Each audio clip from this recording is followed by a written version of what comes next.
Hello, I'm Adam McFish, and this is a tutorial on how to hack and play as the unplayable characters in Mortal Kombat Shaolin Monks.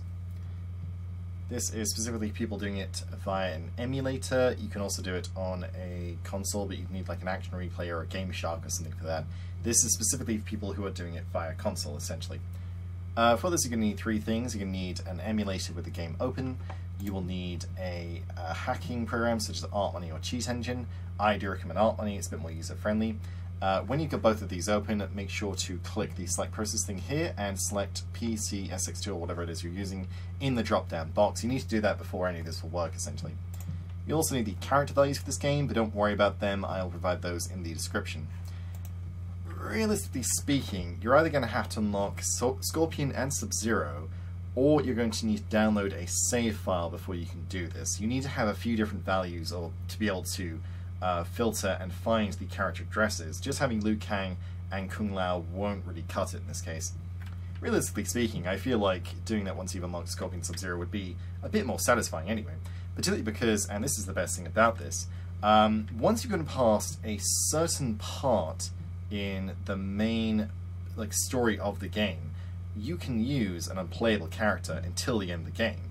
It's just that good. I believe it was Terensu who told me that, and I tested it out for myself a few times, and yeah, it works. So basically, with most of these characters, especially with the ones who are like the hidden ones in versus mode, you can basically do a complete playthrough. So this adds tons and tons of content to the game as a result, especially for one that we all, as fans of it, love dearly anyhow. And really, yeah, this game is one of those ones that sort of shows just how brilliant game hacking and indeed boss hacking can be for certain titles, just how much you can add to it that you don't get to access otherwise. Before I get into this, I'd recommend watching the very first video I did on the basics of boss hacking if you haven't seen that before. It'll just kind of explain this general process, and you might be a little bit lost otherwise. So I'll start by getting into this, and I'm going to go with SubZero. Note that if you have these characters in a save file, you can also use this as a method, but I'm just going with the game start every single time just to show off the easiest way to do it, the simplest way to do it anyhow.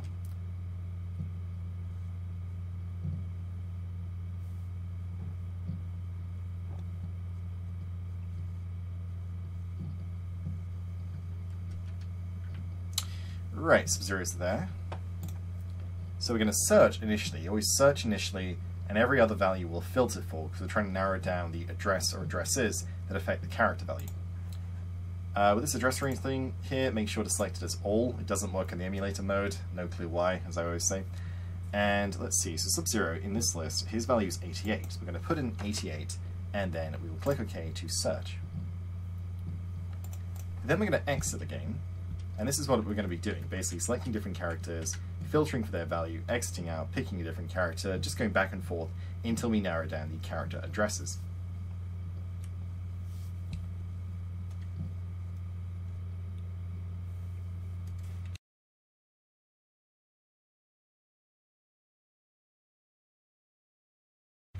So I'm going to go for Kung Lao this time, I think.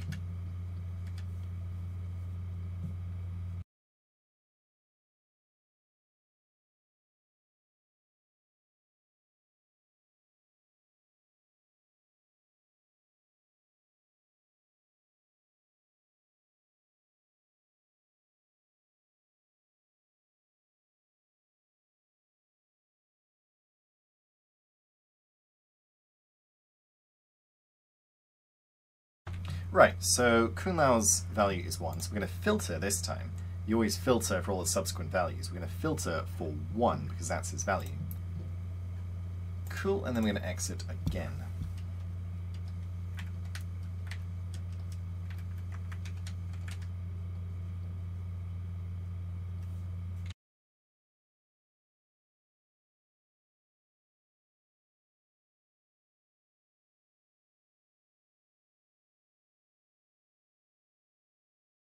Right, and we'll go back into it again, and this time we'll pick Scorpion.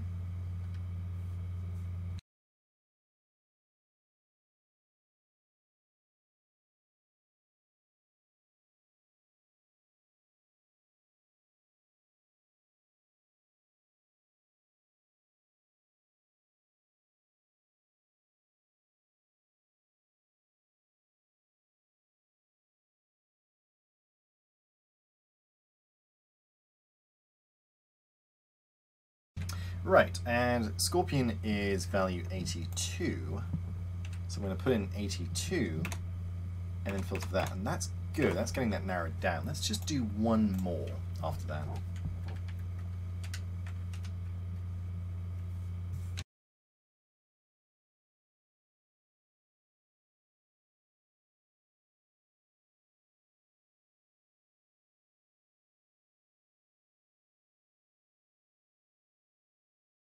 Right, and we'll do Kung Lao again, I think.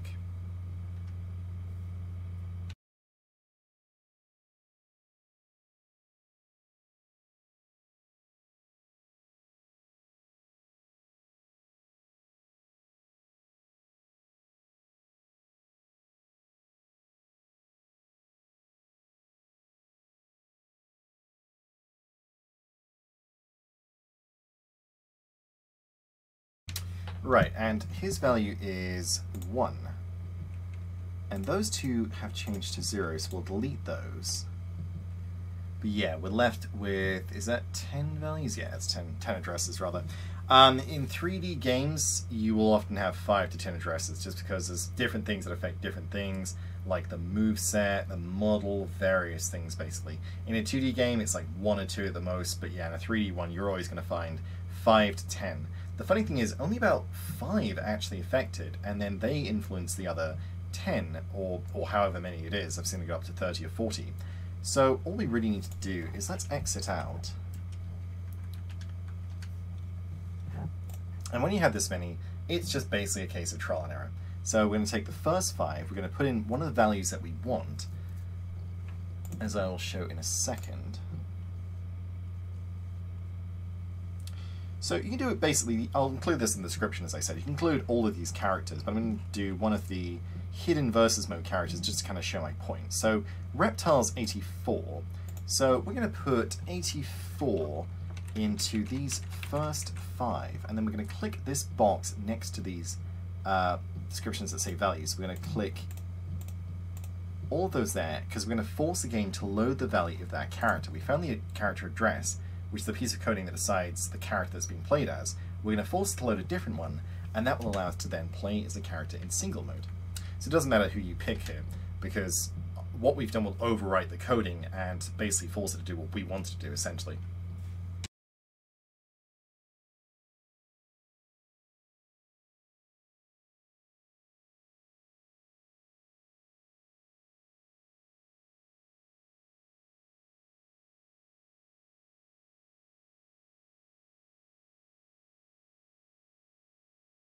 Okay, yeah, this is an issue you will run into. I love it, it's brilliant. Oh, I think he died. Yeah, I accidentally jumped through the floor.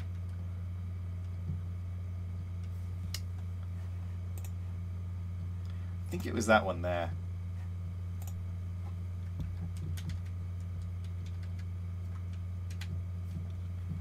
Okay, so that one was messing up. There's always a dodgy value in these ones, so we're going to sort of maybe not ignore these ones, but put them to the side for the time being. So let's pick, these ones have been put as 82, that of course is its value, so let's put 84 for Reptile in all 3 of these, and then we'll freeze those in place by clicking the boxes next to them. And let's go back in and try that again. As I've said, with 3D games, it's nearly always trial and error. It should be this most of the time, but it can vary around depending on just what it feels like loading. Especially with emulation, it will change a lot, unfortunately. And yeah, Shaolin Monks is prone to some wonderfully weird glitches as well, so at least it entertains you in the meanwhile. Yep, there we go. Sweet, and there's Reptile. And as a reminder, you don't want to do this from the beginning. The best thing to do would have a save file where you're sort of past the initial part of the game, maybe where you're at like the temple stage in the beginning. Make like a core save file there, and then use that to load a character. Basically, any character you pick and freeze in place like this will be loaded from whatever save file that you load. But this is the best part. When you save a character in a slot, you'll then be able to reload that character. So basically, even after the hack is finished and it's you no longer have the hacking program open, that save file will still remain with the hacked character in place.